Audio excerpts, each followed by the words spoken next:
All right, I want to say thank you to Tony for recommending me to analyze this stock. He's wanted me to take a look at this stock for a while, and here I am. And it seems like a good time because there's some action happening in the stock. This stock is ChargePoint Holdings on the New York Stock Exchange. It's listed under the ticker CHPT. So as you can see, this stock was on a really nice, healthy uptrend.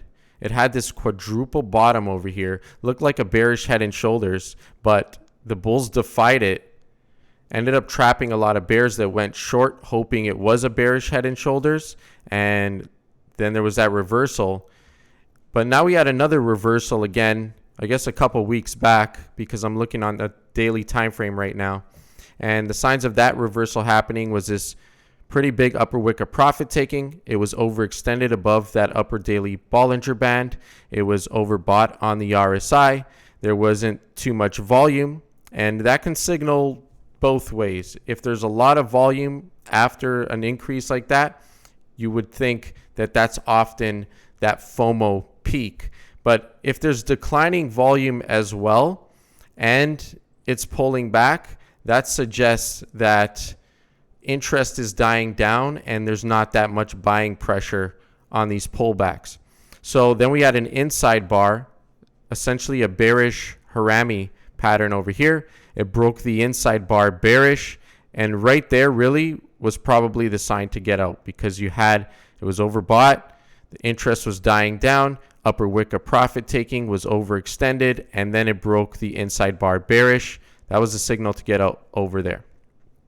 Big pullback, rode that 4-day moving average right down, got overextended to the downside here. You saw that bounce up towards that 4-day, and again, that was a selling area of some pressure. Okay, made a nice little bear flag over there right off of the 100-day and the 50-day moving averages, and now it broke this bear flag, and now we saw this further downside move. Now we're getting a pretty big volume spike on the downside. We're almost getting oversold on the RSI. We're getting closer to this very critical support area, which is around the $20 mark. And right now, CHPT is trading at $23.27. And we're also at this previous support area as well, and that's around $22.77. And we held that today. I think it's going to break it tomorrow morning. Let's see what was happening in the aftermarket. A little bit of an increase in the aftermarket. Now, there's two ways that I could see this. There's a few ways I could see this going tomorrow. If I look at this right now, I either think it's going to gap down. If it gaps down somewhere to like low 22s, high 21s or less, on no news, like if there's no new bad news and it gaps down, okay, if there's new bad news, that might change the story. If there's new news at all, that might change the story. But let's just anticipate there's no news coming tomorrow. Okay, so if it gaps down on no news, then I would think it's too extended to the downside, too far from that 4-day moving average, and we're already seeing a high volume spike. So I would think that it would at least have a temporary reversal at that point. So if it gaps down, could be good for a temporary buy for a flip up to around this point, high 23s, low 24s for a flip, or possibly just past this high. But this high of today is going to act as a resistance. That's 24.56. So if it gaps down around 22, can flip it around 24. That could be a potential trade for tomorrow. And if it gaps up, if it manages to gap up somehow, 24, 25, I think that would be right around that 4-day moving average. I don't think it's going to go much further. A gap up, I would see it just selling off more. So gap up, push down like this, gap down, push up like that. That's what I would be looking for tomorrow. If it opens right inside here, I would just sit out and not really do anything. I would probably think there would be a little bit of a rebound, possibly just over yesterday's or today's high. I don't think it'll go too far. And then in that case, could end up forming a bear flag in the coming days. If it just opened inside here and then started trading like that, it could end up being another bear flag like this one right over here. But gap down, buy, gap up, sell, open within the range, look for an inside bar or a little bit of a rebound for tomorrow. That's what I would be looking at. Now, there was news attached to this because they did.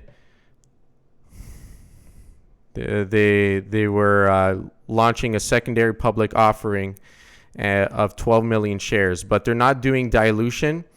It's the insiders. A lot of the insiders are selling part of their stake in the company, and obviously people are seeing that as bad news, and it's also going to provide selling pressure on the stock, and that's why the stock has been pulling back.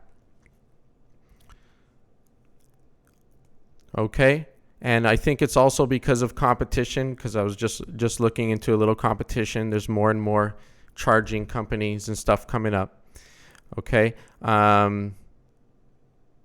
you had this breakout above this high without follow through, big rejection, upper wicker profit taking. This is on the weekly, so that was a fake out up there. High volume spike on this week. It did end up going higher temporarily, but now it broke below those levels, so it trapped a lot of people who bought here in the red. So now there's going to be definite selling pressure on the upside over there, and we're losing a lot of supports on the weekly because you saw this yellow line, 50-week moving average, was a clear support area before, and right now the bulls are losing that as a support area, and it's quite clear that they're going to lose that support this week. Next week you can maybe look for a rebound to retest it as a resistance. So if it gaps down or pulls down any further, possibly trade something like that to retest this previous support area as a potential resistance area. Monthly chart, you got a lower high on the monthly chart. That big indecision candle up there.